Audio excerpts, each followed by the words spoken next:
దేవదూతలు ఎవరు? Who is angels? Number 1, హెబ్రీల రాసిన పత్రిక 1వ అధ్యాయం 14వ వచనం ప్రకారం, రక్షణ అను స్వాస్థ్యం పొందబో వారికి పరిచారము చేయుటకై పంపబడిన సేవకులైన ఆత్మలు. నెంబర్ 2, హెబ్రీల రాసిన పత్రిక 1వ అధ్యాయం 7వ వచనం ప్రకారం, వాయువు ఒక దేవదూత, అగ్ని ఒక దేవదూత, జలము ఒక దేవదూత. ఈ విధంగా పంచభూతాలు దేవదూతలని అర్థమవుతుంది.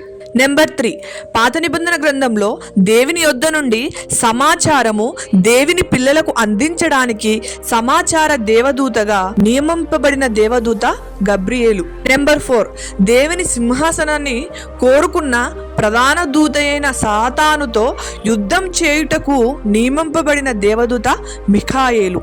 నెంబర్ 5, యెషయా గ్రంథం 6వ అధ్యాయం 1 నుండి 4 వచనాలు మనం చూసినట్లయితే, పరలోకంలో దేవుడు అత్యున్నత సింహాసనం మీద ఆసీనుడై ఉన్నప్పుడు మహాదూతలు సైన్యములకు అధిపతియగు యెహోవా పరిశుద్ధుడు పరిశుద్ధుడు అని గొప్ప స్వరముతో ప్రతిగానలు చేయుచుండిరి.